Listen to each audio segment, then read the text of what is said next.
E eu me lembro quando a gente estava produzindo o Me Beija, que foi filmado na Serra, em Nova Petrópolis, ali num colégio interno na linha Brasil.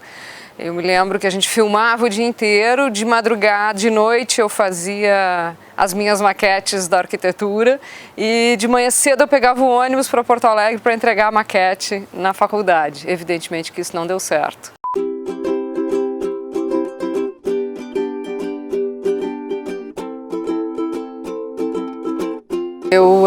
Eu estudei arquitetura e história, não concluí nenhuma das duas faculdades. Na época da arquitetura, que foi o curso que eu levei mais a sério, mas nem tanto, como tu pode ver,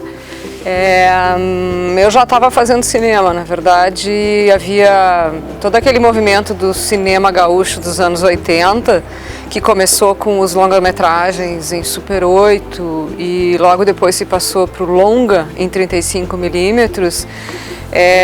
Eu acabei fazendo aquelas primeiras produções e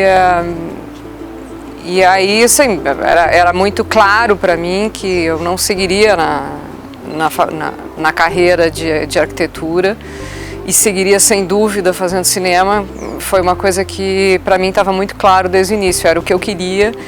Primeiro que a arquitetura para mim é uma paixão, assim, mas é uma paixão como hobby, não uma paixão como profissão.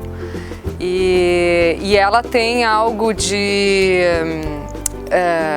planejamento e logística, de cálculo, de previsão, de projeto, que tudo isso eu levei para o cinema. A história também é outra paixão, eu sempre gostei de história, desde a época do colégio. Eu leio muito sobre história, livros de história em geral, e me interessam. E os filmes que eu realizei como diretora, todos eles têm um embasamento na história muito grande.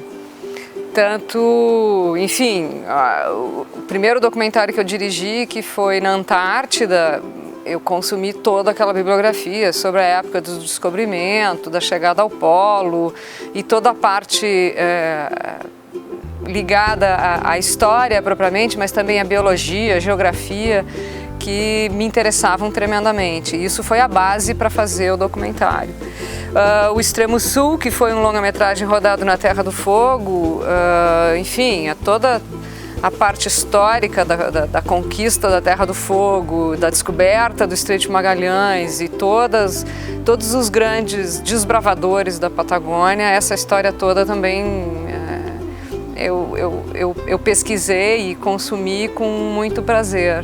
E o Doce Brasilandês, que foi um documentário, esse sim, todo ele baseado num período histórico do Brasil, um pouco esquecido, meio curto, né? Foram alguns anos só sobre a colonização holandesa no Brasil, mas ali sim, ali a pesquisa e a base do roteiro foi toda em cima de bibliografia histórica e através de pesquisa direta junto a historiadores, e tanto no Brasil quanto fora do Brasil, e que afortunadamente a bibliografia sobre aquele período histórico brasileiro é bastante rica. Na verdade, não me formei em nenhuma faculdade de cinema. Depois desses longas que foram feitos por cota, de produção absolutamente independente e por um grupo de amigos, basicamente, eu fiz um longa-metragem que foi, esse sim, o primeiro filme que a Embrafilme voltou a investir dinheiro no Rio Grande do Sul, porque faziam vários anos que eles não investiam mais. Tinha sido, acho que o último filme tinha sido um filme do Teixeirinha, que naquela época já tinha morrido, então não havia mais o cinema gaúcho estava fora do polo de produção nacional. E a partir daquele momento ele voltou a ser pauta de produção, tanto que a Embrafilme optou por financiar um longa-metragem no Rio Grande do Sul depois de 20 anos. Quando houve, então, a retomada do cinema brasileiro, que foi justamente com a implantação dos novos mecanismos de investimento no audiovisual, de incentivo ao audiovisual, aí se começou a produzir longa-metragem de novo. O Quatrilho, como a gente falou, foi o primeiro certificado a se beneficiar dessa lei. E ele teve a grande sorte de ser um filme de grande público.